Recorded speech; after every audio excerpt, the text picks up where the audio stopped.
Bueno, porque somos respetuosos de la división y del equilibrio entre poderes, algo que ellos no están cumpliendo. Ellos están en una actitud de intromisión en las facultades del Poder Legislativo. Lo que hicieron ayer, pues fue corregirle la plana a otro poder. Es como si el Poder Legislativo decidiera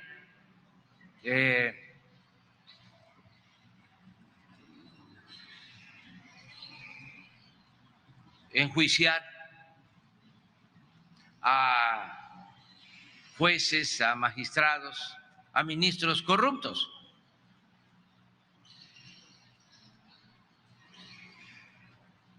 Tendría que aclararse si hay facultades para eso, porque es el que un poder intervenga en los procesos internos de otro. Dirían seguramente, nosotros somos autónomos, somos independientes y si hay corrupción existe el Consejo de la Judicatura del Poder Judicial. No tiene por qué intervenir el Poder Legislativo. Entonces, yo interpreto esto más que nada como una actitud política de protección, de defensa de los intereses de una minoría rapaz y corrupta, que era la que dominaba en México, los que se sentían los dueños de México. El gobierno estaba secuestrado, tomado por esa minoría. Como ya no pueden dominar en el Ejecutivo ni en el Legislativo, esa minoría está encumbrando a el Poder Judicial, convirtiéndolo en un supremo poder conservador. Ahí es donde se están queriendo refugiar los delincuentes de cuello blanco que tanto daño le han hecho al país. Los que se han dedicado a saquear a México tienen ahora a estos empleados a sus servicios, a magistrados y a ministros y también a jueces, con honrosas excepciones. Pero esto es lo que está sucediendo. Entonces, si nosotros intervenimos, si yo emito un decreto, hago lo que en su momento llevó a la práctica Zedillo, de desaparecer la Suprema Corte y de renovarla con otros ministros, despidiendo a los que estaban, pagándoles muy bien por su retiro, pues imagínense, pondrían el grito en el cielo, porque así son de hipócritas los conservadores. Su verdadera doctrina es la hipocresía. Dirían, se trata de una dictadura. Ya ven, teníamos razón. Es una dictadura. No, no, nosotros queremos hacer realidad una auténtica democracia que no había en nuestro país. Y eso hay que tenerlo muy claro. No había democracia hasta el 18, hasta que el pueblo dijo basta. Lo que había era un gobierno oligárquico, una presidencia oligárquica con fachada de democracia.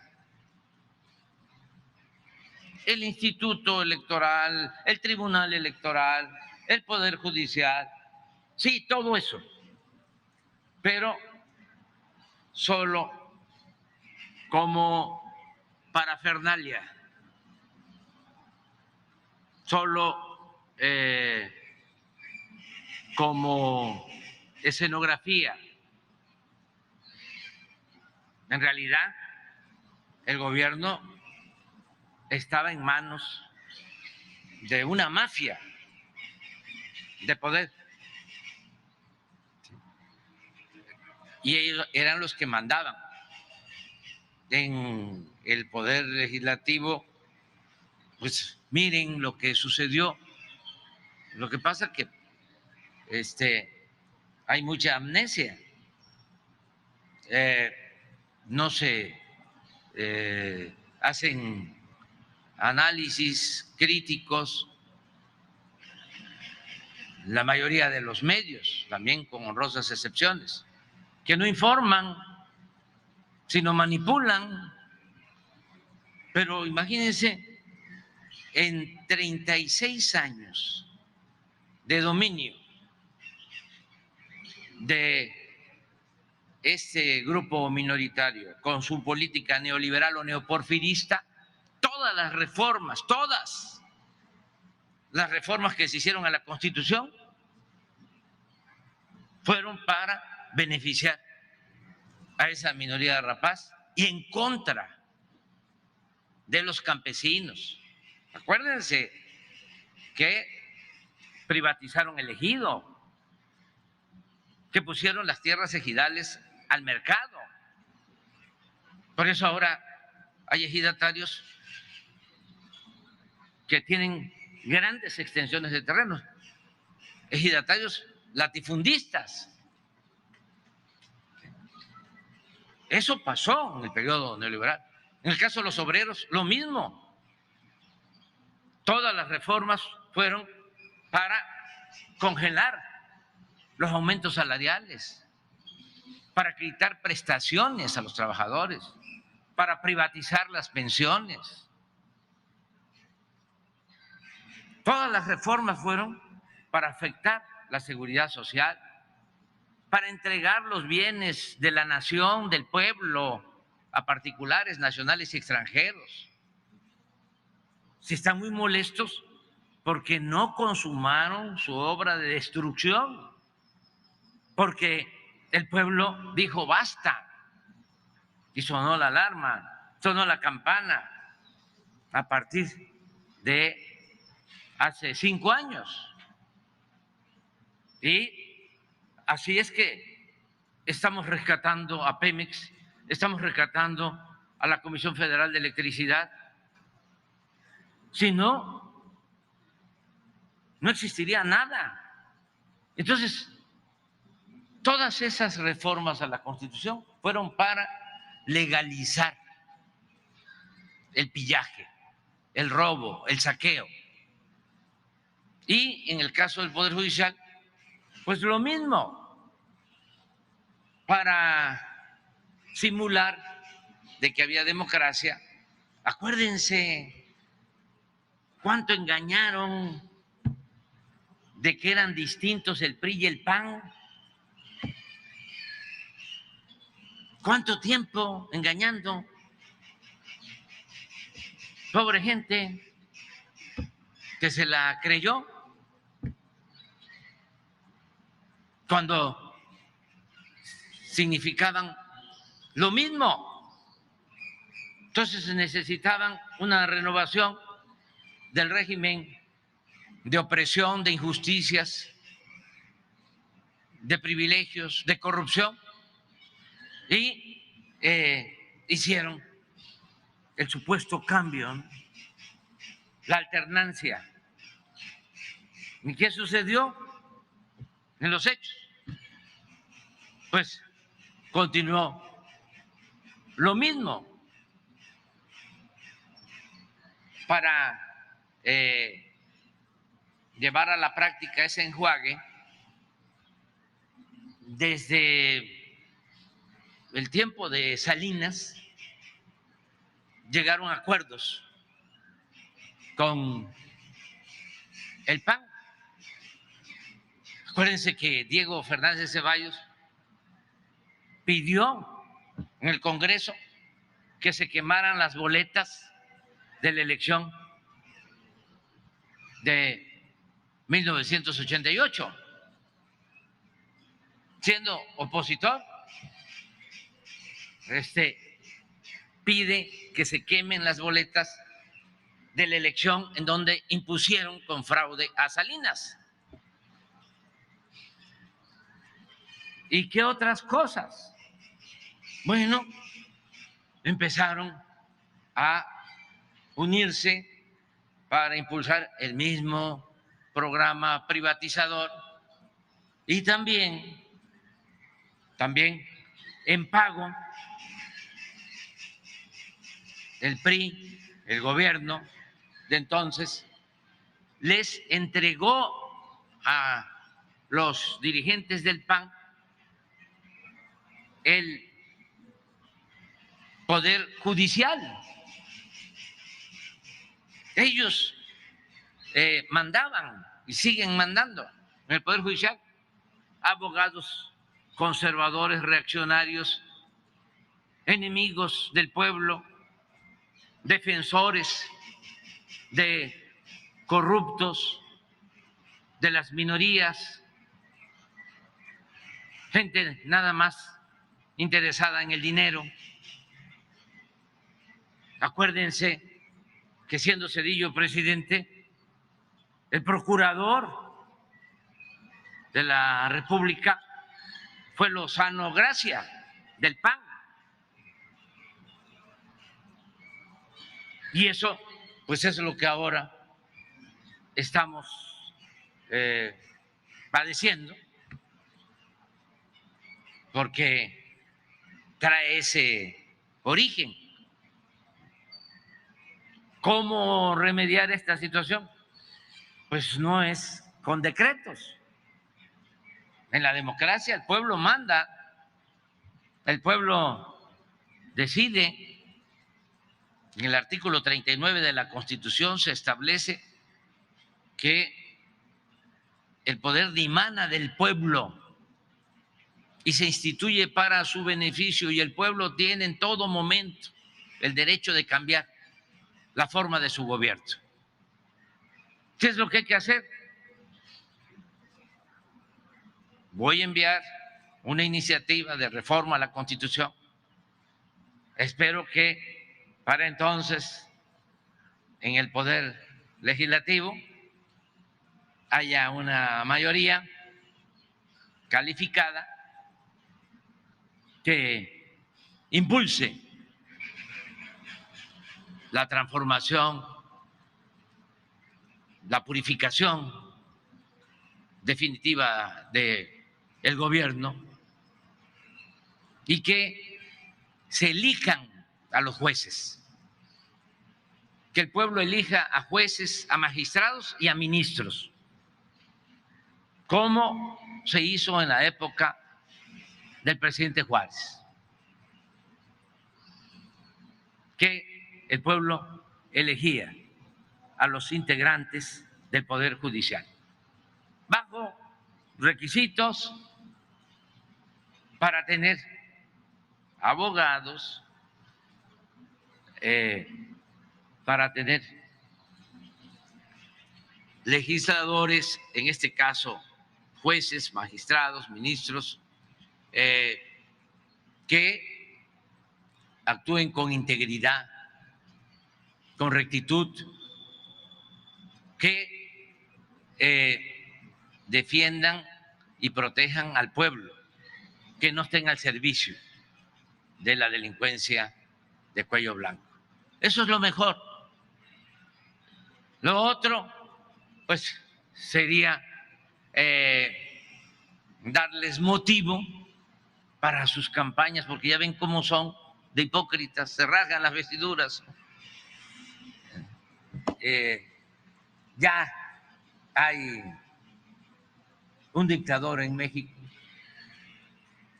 Entonces, eso es lo que yo pienso. Ya sabía, hasta de antemano lo había dicho, de que iban a anular la ley electoral, entre otras cosas, porque estos ministros, y me gustaría que me contestaran, violan la Constitución, en particular, en especial, violan el artículo 127 de la Constitución, que establece que ningún servidor público puede ganar más que lo que tiene como percepción, como sueldo, el presidente de la República. Y yo gano 140, 150 mil pesos mensuales y ellos ganan 600,000 al mes y manejan un fideicomiso para sus viáticos, para vivir colmados de atenciones, de privilegios, un fideicomiso de 20,000 millones de pesos. Entonces, ¿con qué autoridad moral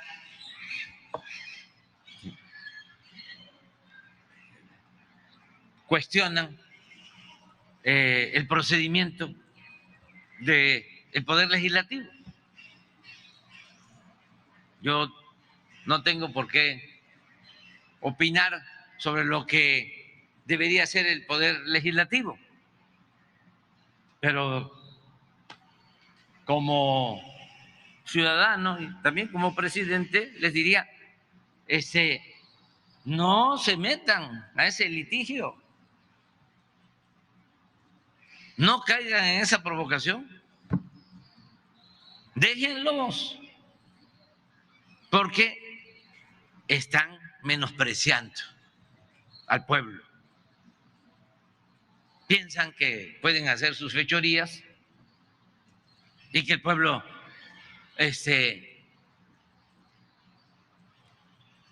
no se da por enterado. Es más, no exagero, la mayoría de ellos en lo íntimo piensan que el pueblo no existe, que la política es asunto de los políticos, de las élites. Así aprendieron, así se formaron. No tienen respeto por el pueblo. La política, según ellos, se hace en la cúpula, se hace entre políticos, en este caso entre jueces, magistrados, ministros, ¿no? Amigos, familiares, allá, arriba. El pueblo, no. Se les olvida que la política es asunto de todos y que estamos viviendo un momento estelar en ese sentido, porque la gente está muy consciente, no deja pasar nada. Por eso se ha ido avanzando en la transformación. Bueno, con decirles que les estamos ganando a los reaccionarios, aun cuando cuentan con el apoyo de la mayoría de los medios de manipulación, que no de información, con honrosas excepciones. Por aquí en Chiapas hay medios de información libres y verdaderamente independientes, cercanos a la gente, distantes del poder, esté quien esté en el poder. Pero no han podido. todos los días un bombardeo de mentiras. Cada vez se desesperan más, muestran el cobre y gritan, insultan, pero no.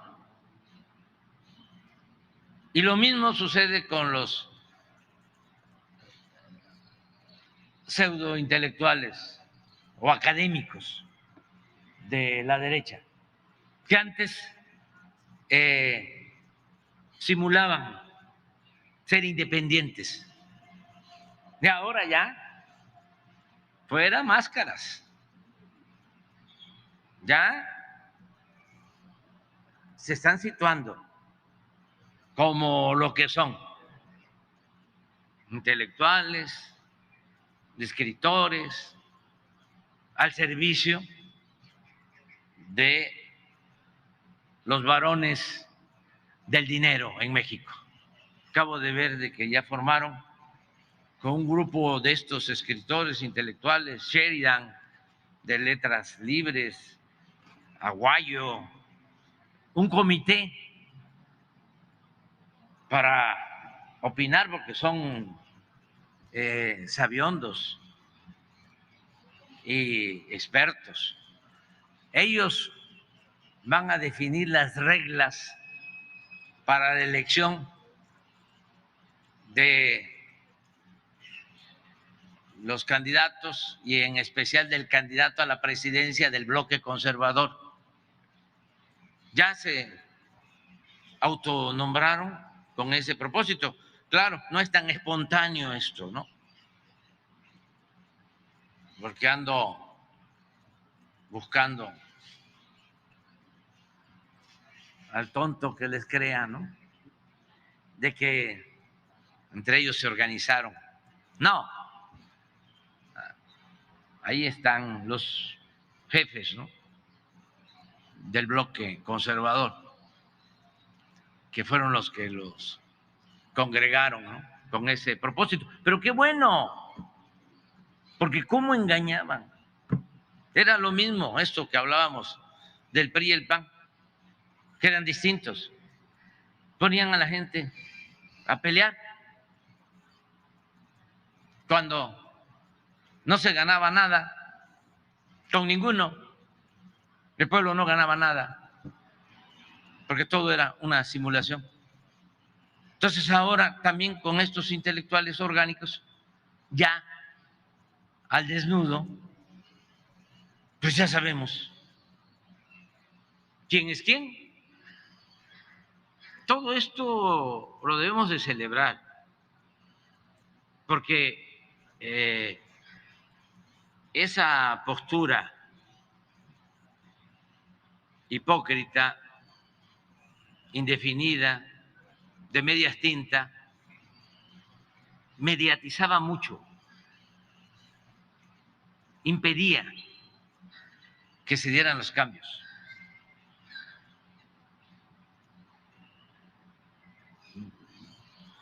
Porque engañaban. Ahora no, ahora ya está muy claro. Son dos agrupamientos, como ha sido la historia de México siempre, conservadores y liberales con dimensión social.